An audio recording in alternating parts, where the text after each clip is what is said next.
ناظرین،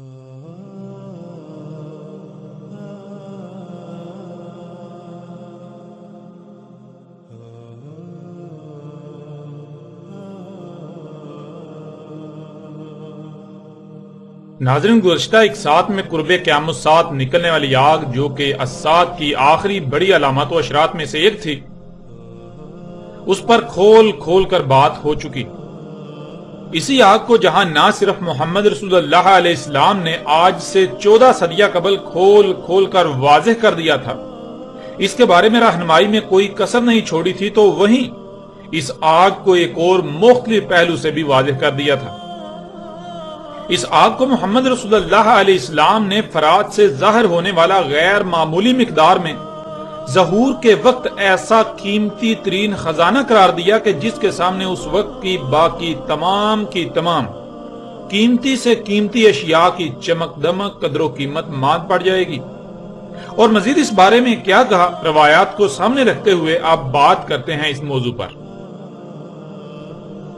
آپ کو اس وقت سکرین پر 7 روایات نظر آ رہی ہیں۔ ان روایات پر بات کرنے سے پہلے ان میں استعمال ہونے والے کچھ الفاظ کو جاننا بہت ضروری ہے، اور ان میں پہلا لفظ ہے جبل، اور جبل عربی میں کہتے ہیں غیر معمولی حجم والی شے کو، یعنی بہت بڑی مقدار میں کسی شے کا ہونا۔ یہ خصوصیت پہاڑ میں پائی جاتی ہے، اس لیے پہاڑ کو عربی میں جبل کہا جاتا ہے۔ اس کے علاوہ پہاڑ چوٹی کی مانند ہوتا ہے، اور عربی میں چوٹی راس کو کہتے ہیں، اسی وجہ سے پہاڑوں کو رواسی بھی کہا جاتا ہے۔ پہاڑ کو راس اور پہاڑوں کو رواسی۔ دوسرا لفظ ہے ذہب، اور ذہب عربی میں کہتے ہیں ایسی شے کو جس کے سامنے باقی تمام کی تمام اشیاء کی قدر و قیمت چمک دمک ماند پڑ جائے، جس کی قدر و قیمت چمک دمک باقی سب پر غالب آ جائے۔ اموال و دولت میں یہ خصوصیت سونے میں پائی جاتی تھی، اس وجہ سے سونے کو بھی ذہب کہا جاتا تھا۔ سونے کو ذہب اسی وجہ سے کہا جاتا ہے کیونکہ اس میں یہ خصوصیت پائی جاتی ہے۔ مثلا سونا اگر کسی جگہ پڑا ہو اور وہیں جانور، بھیڑ بکریوں سمیت مختلف اموال و دولت موجود ہوں، تو سونے کی موجودگی میں سونے کے سامنے باقی سب اشیاء کی قدر و قیمت چمک دمک ماند پڑ جائے گی۔ سونے کی قدر و قیمت چمک دمک ان سب پر غالب آ جائے گی۔ بالکل اسی طرح کوئی اور ایسی شے سامنے آ جائے جس کے سامنے سونے کی قدر و قیمت چمک دمک ماند پڑ جائے، تو وہاں سونے کو نہیں بلکہ اس دوسری شے کو عربی میں ذہب کہا جائے گا۔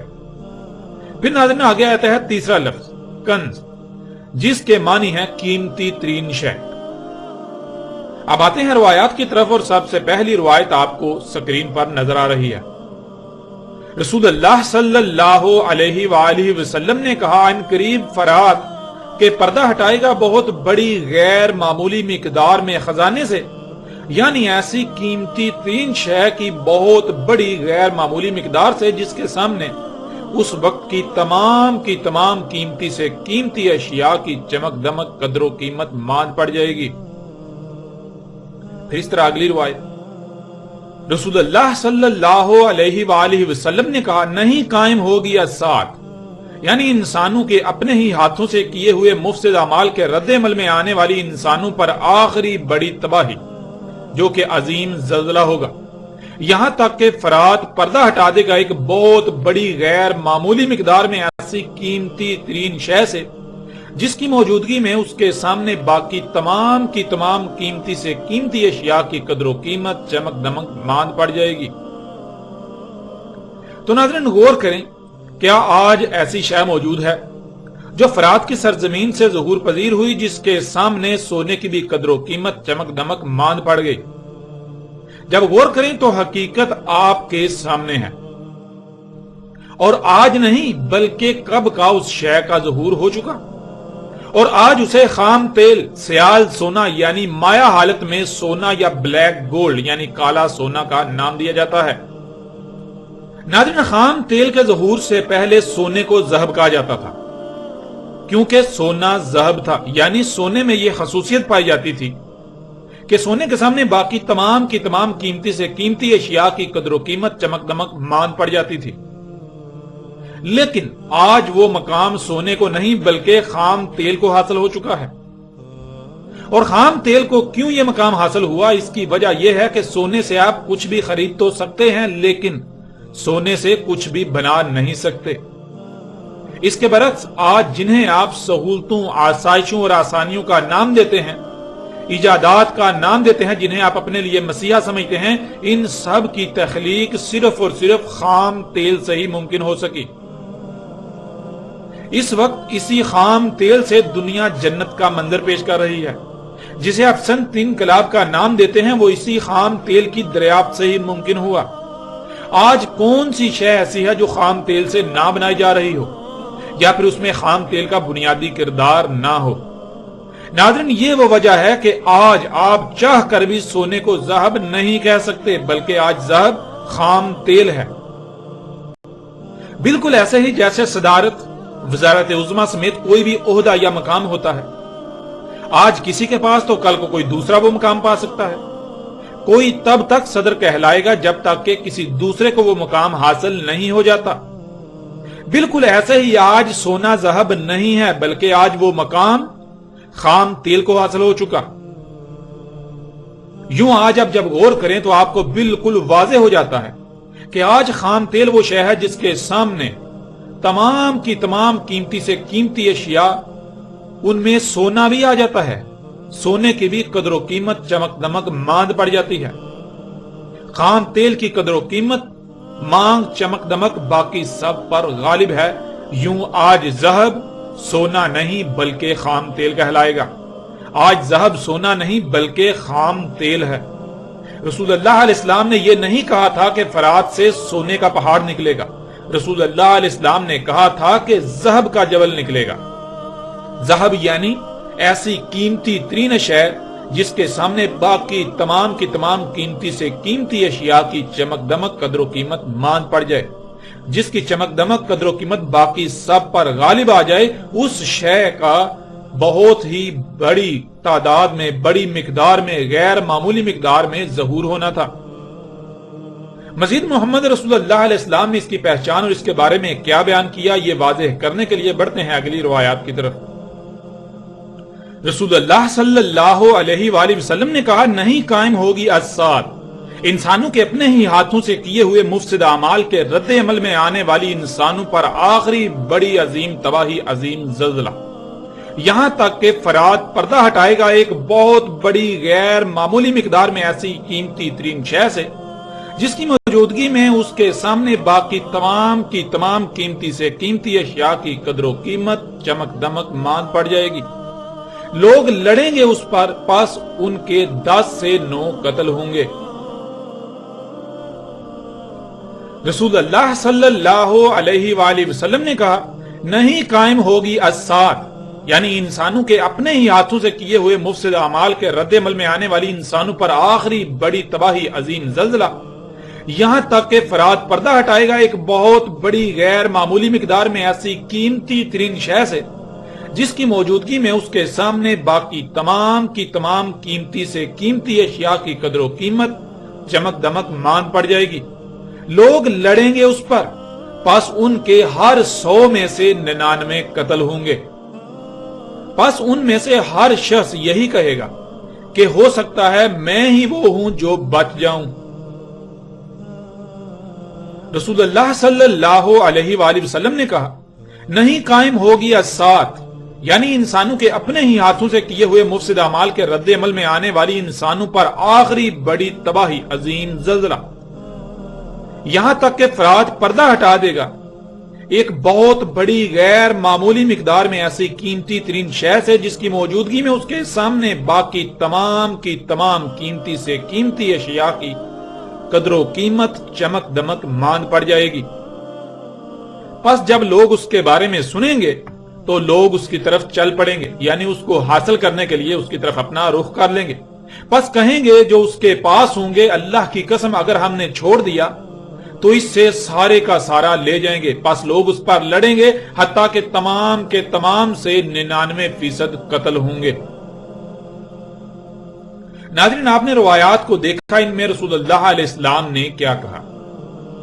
اب اس بات پر غور کریں کہ کیا آج ایسا ہو رہا ہے؟ کیا خام تیل جو موجودہ دور کی قیمتی ترین شے ہے، جس کے سامنے تمام کی تمام قیمتی سے قیمتی ترین اشیاء کی چمک دمک ماند پڑ گئی، سونے کی جگہ یہ ذهب بن گیا، تو کیا جب یہ خام تیل نکلا تو اس کی طرف دنیا کے لوگ بڑھے؟ جب دنیا والوں نے اس کے بارے میں سنا، ان کے پاس اس کے بارے میں خبر پہنچی، ان کو معلوم پڑا کہ اس سے کیا کچھ خلق کیا جا سکتا ہے، دنیا جنت بن سکتی ہے، تو کیا دنیا کے لوگ اس کے حصول کے لیے اس کی طرف بڑھے؟ کیا اس کے حصول کے لیے آپس میں لڑ رہے ہیں، قتال کر رہے ہیں؟ کیا خام تیل پر لڑائی ہو رہی ہے؟ تو یہ حقیقت بھی آج آپ کے سامنے ہے۔ آج پوری دنیا میں ہونے والی جنگوں کا محور یہی خام تیل ہے۔ اسی کے حصول کے لیے لیبیا، یمن، عراق و شام کھنڈرات میں بدل رہے ہیں، اقوام عالم ایک دوسرے سے لڑ رہی ہیں۔ اسی کے حصول کے لیے ہونے والی جنگوں میں بڑے پیمانے پر پوری دنیا میں لوگ قتل ہو رہے ہیں، لوگ مارے جا رہے ہیں۔ ناظرین، کون نہیں جانتا کہ امریکہ عراق میں خام تیل کے لیے ہی تو آیا تھا؟ کون نہیں جانتا کہ آج شام و عراق کے جو حالات ہیں وہ اسی خام تیل ہی کی وجہ سے تو ہیں؟ کون نہیں جانتا لیبیا اور یمن کے آج جو حالات ہیں اسی خام تیل ہی کی وجہ سے ہیں؟ اسی پر آج جنگیں ہو رہی ہیں۔ یوں یہ حقیقت بھی آج آپ کے سامنے ہے، یہ حق آج آپ اپنی آنکھوں سے دیکھ رہے ہیں۔ پوری دنیا جانتی ہے کہ آج پوری دنیا میں ہونے والی جنگوں کا محور خام تیل ہے۔ خام تیل کے حصول کے لیے پوری دنیا مختلف گروہوں میں تقسیم ہے اور آپس میں لڑ رہی ہے، جنگ و جدل کر رہی ہے۔ پھر مزید دیکھیں محمد رسول اللہ علیہ السلام نے اس بارے میں کیا رہنمائی کی، اس بارے میں آج سے 14 صدیاں قبل کیا کہا تھا۔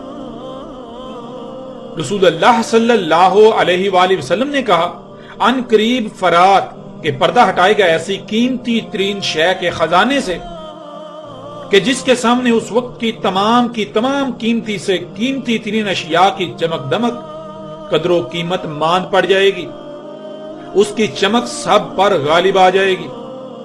پس اس وقت جو بھی موجود ہو اس میں سے کچھ بھی نہ لے، یعنی خواہ کچھ بھی ہو جائے، اس وقت جو بھی موجود ہو اس میں سے کچھ حاصل نہ کرے، اس میں سے کچھ نہ لے۔ اور ناظرین، یہ بالخصوص اس وقت کے حکمرانوں کو کہا جا رہا ہے، یعنی ان لوگوں کو کہا جا رہا ہے، ان شخصیات کو کہا جا رہا ہے، ان شخصیات کو نصیحت تھی جن کے ہاتھ میں اقتدار ہوگا، جن کے ہاتھ میں یہ فیصلہ کرنے کا اختیار و صلاحیت ہوگی کہ آیا کہ اس کی طرف جایا جائے، اس پر لڑا جائے، اس میں سے کچھ لیا جائے یا پھر اپنا ہاتھ روک لیا جائے۔ اس طرح اگلی روایت، رسول اللہ صلی اللہ علیہ وآلہ وسلم نے کہا، پردہ ہٹائے گا فرات ایسی قیمتی ترین شے کی غیر معمولی مقدار سے کہ جس کے سامنے اس وقت کی تمام قیمتی سے قیمتی ترین اشیاء کی چمک دمک قدر و قیمت مان پڑ جائے گی۔ پس قتل ہوں گے اس پر ہر 9 میں سے 7۔ پس اگر تم اس وقت کو پالو تو پس نہ جانا اس کے قریب، یعنی اگر تم اس وقت کو پالو تو خواہ کچھ بھی ہو جائے اس کے قریب بھی نہ بٹکنا، اس کو لینے کے لیے، اسے حاصل کرنے کے لیے اس کی طرف اپنا رخ، اپنی توجہ مت کرنا، اس کی طرف نہ بڑھنا، اپنے آپ کو روک لینا، اس میں سے کچھ بھی نہ لینا۔ ناظرین، جیسا کہ گزشتہ ایک ساتھ میں بھی یہ بات گزر چکی کہ محمد رسول اللہ علیہ السلام نے اس آگ سے کچھ بھی لینے سے منع کیا تھا، تو اسی بات کو یہاں ایک دوسرے پہلو سے بھی بالکل کھول کر واضح کر دیا کہ جو بھی اس وقت کو پالے، جو بھی اس وقت دنیا میں موجود ہو، جب یہ قیمتی ترین شے جس کے سامنے اس وقت کی تمام قیمتی سے قیمتی اشیاء کی چمک دمک قدر و قیمت ماند پڑ جائے گی، یعنی خام تیل نکلے، تو کوئی بھی اس میں سے کچھ بھی نہ لے، اس کے حصول کے لیے اس کی طرف نہ بڑھے۔ اب ناظرین، آپ خود غور کریں کہ کیا آج آپ اسی وقت میں موجود نہیں ہیں؟ اور آپ دیکھیں کون ہیں جو اس خام تیل کو حاصل کر رہے ہیں۔ حالانکہ اللہ سبحانہ و تعالیٰ کا تو حکم یہ تھا کہ اس میں سے کچھ بھی نہیں لینا، اس کی طرف دیکھنا بھی نہیں، اس کی طرف نہیں بڑھنا۔ اور یہی اللہ نے اپنے رسول محمد رسول اللہ علیہ السلام کے ذریعے انسانوں کو کہا تھا۔ اب جو اللہ کا حکم مان کر اس پر عمل کرے گا بلا شک و شبہ وہ مومن، اور جو نہیں مانتا تو وہ مومن کیسے ہو سکتا ہے؟ ناظرین، ذرا غور تو کریں، غور کریں آج کون لوگ ہیں جو اسی خام تیل سے لے رہے ہیں، جو اس کی طرف بڑھ رہے ہیں۔ وہ کون لوگ ہیں جن کے پاس اقتدار ہے، جن کے پاس اختیار ہے، یہ فیصلہ کرنے کی قوت و صلاحیت ہے، جن کے پاس یہ فیصلہ کرنے کا اختیار ہے کہ آیا اسے حاصل کیا جائے یا پھر اس سے اپنے ہاتھ کو روک لیا جائے؟ وہ کون لوگ ہیں؟ تو آپ کو بالکل واضح نظر آ جائیں گے۔ اگر تو وہ ایسا کرتے ہیں جو اللہ نے حکم دیا تھا اس طرح کرتے ہیں تو اللہ کے قانون میں مومن، اگر وہ ایسا نہیں کر رہے تو وہ مومن کیسے ہو سکتے ہیں؟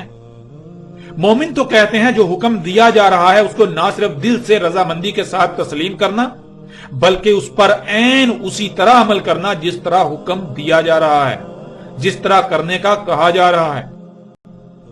تو ذرا غور کریں، کیا آج بالکل وہی کیا جا رہا ہے جو اللہ کا حکم ہے، اللہ نے جو حکم دیا تھا، یا پھر اللہ کے حکم کے برعکس کیا جا رہا ہے، یا پھر اللہ کے حکم کے برعکس ہو رہا ہے؟ وہ شخصیات، وہ لوگ جن کے ہاتھ میں اقتدار ہے، جن کے ہاتھ میں پوری کی پوری قوموں کا حال و مستقبل ہے، وہ کیا کر رہے ہیں؟ آیا کہ وہ اسے حاصل کر رہے ہیں یا پھر اسے حاصل کرنے سے رکے ہوئے ہیں؟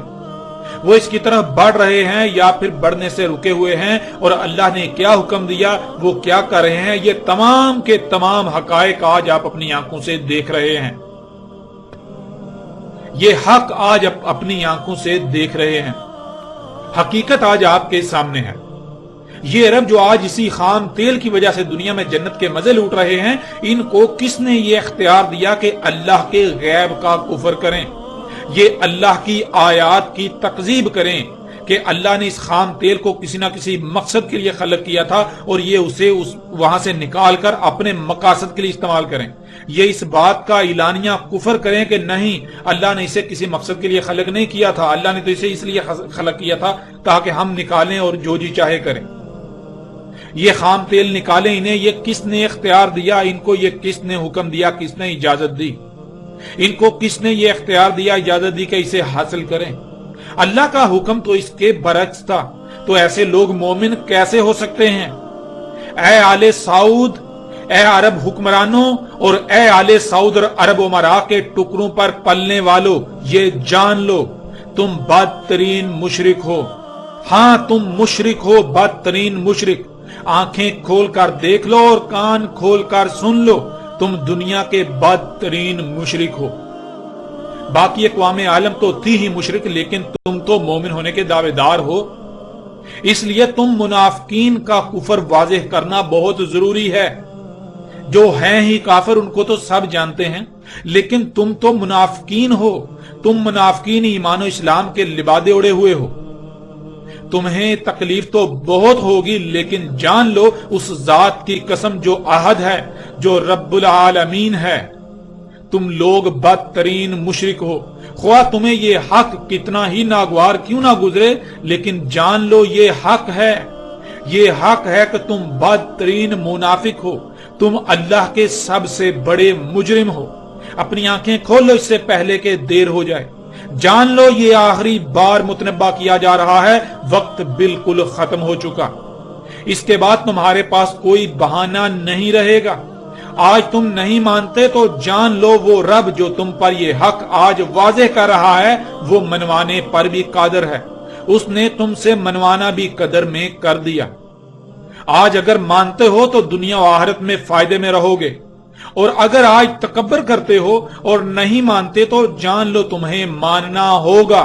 تم مانو گے لیکن تب تمہارا ماننا تمہیں کوئی نفع نہیں دے گا۔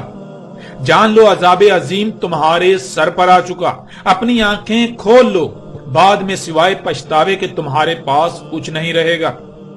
اے دنیا کے لوگوں، خواہ کسی بھی خطے سے ہو، کسی بھی رنگ، نسل، مذہب، فرقے یا گروہ وغیرہ سے تعلق رکھتے ہو، اپنے گریبان میں جھانکو اور سوال کرو خود سے کہ کیا تم اس ذات کی غلامی کر رہے ہو جس نے تمہیں وجود دیا؟ وہی ذات جس نے تمہارے آباء و اجداد کو وجود دیا، وہی ذات جو تمام مخلوقات کو وجود دے رہی ہے، جس نے تمام مخلوقات کو وجود دیا۔ غور کرو اور پہچانو اس ذات کو کہ وہ کون ہے۔ غور کرو اور پہچانو اس ذات کو کہ وہ ذات کون ہے، اور کیا تم اس کی غلامی کر رہے ہو یا پھر تم جرائم کر رہے ہو، اپنی ہی خواہشات کی اتباع کر رہے ہو؟ اپنے اعمال میں غور کرو، اپنا احتساب کرو اس سے پہلے کہ تمہارا احتساب کیا جائے۔ جان لو وقت بالکل ختم ہو چکا۔